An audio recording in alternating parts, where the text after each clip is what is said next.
दोस्तों, GST take Twitter account पर update share किया गया था जिसमें कि अगर आपकी रिटर्न फाइलिंग ना करने की वजह से आपका जीएसटी नंबर सस्पेंड किया गया है तो वो ऑटोमेटिकली आप रिवोक करा सकते हैं जीएसटी पोर्टल पर ही, जिसका ऑप्शन आपको पोर्टल पर मिल जाएगा। कुछ समय बाद इस ट्वीट को डिलीट कर दिया गया, जिसके बाद सोशल मीडिया पर आप देख ही रहे होंगे काफ़ी सारे मैसेजेस थे कि ये ट्वीट डिलीट हो गया है, जिसके बाद काफ़ी सारी कन्फ्यूजन क्रिएट हो गई थी टैक्स पेयर्स के माइंड में।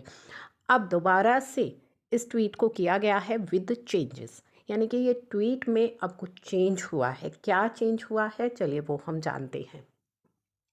Facility of automated drop proceeding वो अब अवेलेबल हो गई है जीएसटी पोर्टल पर। ठीक है, for the GSTN suspended after 1 दिसंबर 2022, यानी कि अगर आपका जीएसटी नंबर सस्पेंड हुआ है 1 दिसंबर 2022 के बाद तो आप इस फैसिलिटी को यूज़ कर सकते हैं। तो यहाँ पे files your pending 6 return yet GST registration is suspended.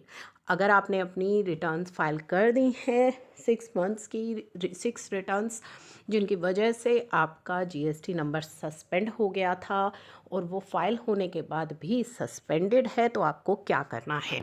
तो ऐसी सिचुएशन में जो फैसिलिटी है वो टैक्स पेयर्स के लिए पोर्टल पर ला दी गई है। This functionality for tax payer who have filed, किन के लिए है ये, who have filed their pending 6 monthly returns, ठीक है, और 2 क्वार्टरली रिटर्न। यानी कि आपका नंबर सस्पेंड क्यों हुआ होगा कि या तो आपने 6 मंथ्स तक अपनी रिटर्न फाइल नहीं की होगी, अगर आप मंथली फाइलर है, क्वार्टरली है तो 2 क्वार्टर की रिटर्न्स आपकी पेंडिंग होंगी।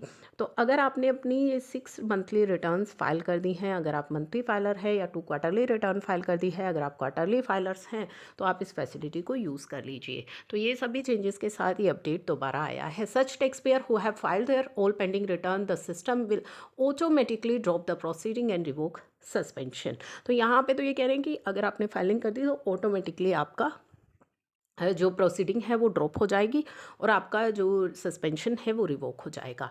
If the status of GSTN, यानी कि ऑटोमेटिकली हो जाएगा, लेकिन अगर ऑटोमेटिकली नहीं होता है तो उस सिचुएशन में if the status of GSTN does not turn automatically active then tax payer revoke कर सकते हैं अपने सस्पेंशन को by clicking initiate drop proceeding. तो इनिशिएट ड्रॉप प्रोसीडिंग का जो ऑप्शन है वो आपको दिया जाएगा, आप उस पर क्लिक कर लीजिए। तो कुछ इस तरह से आपको डैशबोर्ड पे सर्विसेज टैब में जाना है, सर्विसेज से यूज़र सर्विसेज, जहाँ पे आप व्यू करते हैं अपने नोटिस, वहाँ पे आपको ये ऑप्शन मिलेगा इनिशिएट ड्रॉप प्रोसीडिंग। तो आप इस ऑप्शन को यूज़ कर लीजिए, तो आपके अगेंस्ट जो भी प्रोसीडिंग है वो ड्रॉप हो जाएगी और आपका जो जीएसटीएन नंबर है वो दोबारा से एक्टिव हो जाएगा, इन केस ऑटोमेटिकली एक्टिव नहीं होता है। तो ये फर्दर क्लैरिफिकेशन आई है इस अपडेट को लेकर के, और ये अपडेट किन पर लागू है, जिनका नंबर सस्पेंड हुआ है आफ्टर 1 दिसंबर 2022। उनसे पहले वालों के लिए ये ऑप्शन नहीं है।